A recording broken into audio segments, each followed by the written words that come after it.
Hello everyone, welcome back to my channel. This is Teacher Rhea again, and this time we're going to discuss problems involving growth and decay. So it is a basic calculus topic in application of integration. So we have here the formula in solving for the growth and decay of any problem related to integral calculus is we have this one. Y is equal to y sub 0 e exponent kt. Now what are those variables signifies or represents? We have y sub 0 is the initial data, k is the growth or the decay rate, and we have t is the time. So let's have a problem here. For example, you have, suppose that a colony of lice grows exponentially. After 1 day, 50 lice are counted. After 3 days, 200 were counted. How many are there originally? And what is the exponential growth equation for the colony? So we are going to start solving the problem by identifying the values of each variable involved. So the general equation y is equal to y sub 0 e exponent kt. Now we have two conditions provided there. One condition is after day 1, 50 lies, and after 3 days, we have already 200, which means we already have y sub 1. Asa ni siya makita si y sub 1? Actually, this refers to the first y in our equation. So it could be y sub 1, y sub 2, y sub 3, or after how many particular of days, years, or depende kung unsa ang time nga gigamit. So we have the equation by substitution. 50 is equal to y sub 0 e exponent k times 1. Now, how did we get that one? Our y is 50 and our y sub 0 is unknown. So e exponent k, and then the time is 1. Since from the problem, it's after 1 day.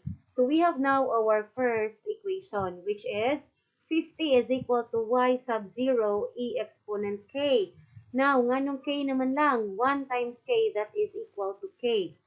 Next is we have y sub 3 is equal to 200. Now, nganong y sub 3? Since from the problem, it's after 3 days. So, meaning ang time na to dere is 3. So, that means 200 is equal to y sub 0 e exponent k times 3. And k times 3 is equal to 3k. That means our second equation is 200 is equal to y sub 0 e exponent 3k. Next is, we need to identify the value of y sub 0 because originally we are asked to solve how many are there originally, meaning we need to solve for y sub 0. And how are we going to do that? From the first equation, 50 is equal to y sub 0 e exponent k, we can solve for y sub 0 by dividing both sides of the equation by e exponent k. So that e exponent k will be cancelled. So what remains is y sub 0. And that is equal to 50 e exponent negative k. Now, how did we come up with this expression? Remember, e exponent k here is at the denominator. And we try to bring it up to the numerator. So, diba, on the negative rule sa law of exponent, if it is in the denominator and we try to transfer it in the numerator, the exponent is changed. So from positive, nahimo siyang negative. And from the value of y sub 0 nga atong nakuha diri, we are going to substitute it to the second equation. So which means, our second equation, which is represented by 200 is equal to y sub 0 e exponent 3k, i-substitute nato ang value sa y sub 0, that is now 200, or that becomes 200 is equal to 50 e exponent negative k times e exponent 3k. So, we substitute y sub 0 to 50 e exponent negative k based dire na equation.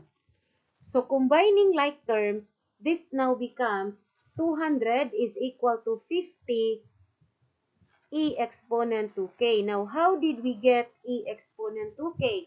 So, observe dire. We have e exponent negative k and we also have e exponent 3k. So that is an exponential expression of the same base. And by the product rule, in combining those terms, you copy the base e and add the exponent. So negative k plus 3k, that gives you 2k. So diha na to na nakuha ang e exponent 2k. So simplifying it further, kay our goal this time is we need to identify the value of e exponent k. Mo na atong goal. So dividing both sides of the equation by 50, so 50 here is cancelled, so what remains is 4. Since 200 divided by 50, that gives you 4, and that is equal to e exponent 2k. Now, from that expression, we will try to change 4 to exponential form, and that is 2 squared. 4 is 2 squared, and e exponent 2k is a exponent k squared. So we just try to separate that one using the concept of power rule. Now, to check kung sakto imong pagkabuwag, you try in power rule, just multiply the exponent. So 2 times k, that gives you 2k. So the same expression ra siya. We just have to try to separate it or in such a way that we can simplify. So this now becomes, or get the square root of both sides of the equation. So the square root of 2 squared, that is 2, and the square root of e exponent k squared is e exponent k. So which means e exponent k is equal to 2. Now, why is there a need for us to identify the value of e exponent k? Remember, one of the question is, what is the exponential growth equation? So, kinahanglan na to ni siya ma-solve. So, from the general equation, 50 is equal, or from the first equation, 50 is equal to y sub 0 times 2. We need to get the value of y sub 0. So, divide both sides of the equation by 2. We get y sub 0 is equal to 25. Meaning that is our initial number of lies. So, originally, there are 25 lies. And the general equation will be y is equal to 25 times 2 exponent t. Now, how did we get that one? So, we have here the formula y is equal to y sub 0, nakuha na to nga 25. And e exponent k, we also get the value of 2, then exponent t, which is time. Meaning, ana niya is, the number of lies changes as the time changes. So, that's the relationship between the time and the number of lies. Okay? So, this is an example of growth or exponential growth. Now, let's have exponential decay. So, we are still going to make use of this equation. We have y is equal to y sub 0, e exponent kt. So, y sub 0 is still our initial data. K is the growth or the decay rate, and t is our time. So, for example, we have this problem. The rate of decay of radium is said to be proportional to the amount of radium present. If the half-life of radium is 1,690 years, and there are 200 grams of radium on hand now, how much radium will be present in 845 years? So solving that problem, we have the equation y is equal to y sub 0 e exponent kt. And we substitute. Naaman diri ay, there are 200 grams on hand, meaning 200 is our y sub 0 or our initial data. And that would be e exponent kt. So naatay condition, if the half-life is 1,690 years, meaning when the number of grams of a particular set of radium becomes 100, that happens after 1,690 years. So that's the time. So we need to identify the value of e exponent k. So divide both sides of the equation now by 200. So that 200 will be cancelled. So which means 1/2, because just simplify, 100 over 200 is 1/2. And that is equal to e exponent k exponent 1,690. So again, same as what we did with the previous example, ato lang silang gibuwag. Now, we need to get the value of E exponent K. So, get the 1,690th root. So, meaning day ana, kung unsa ang iyang exponent diri, mausad na nga root ang atong isolve. Ganina, the exponent is 2, so we get the square root. Now, the exponent is 1,690, so we get the 1,690th root. Of course, you need the scientific calculator here. You cannot do that manually. So that it will be cancelled now. So, nahibili na lang is E exponent K is equal to 1 half, which happens to be our radicand exponent 1,690. Now, how did we get 1,690? That is, in our radicand here, it's understood, wag gani kay makit-an nga exponent, it's understood that the exponent is 1. Meaning, this is 1 half exponent 1. And in changing radical to exponential form, the exponent is the numerator, the root is the denominator. So that is how we get 1 over 1,690.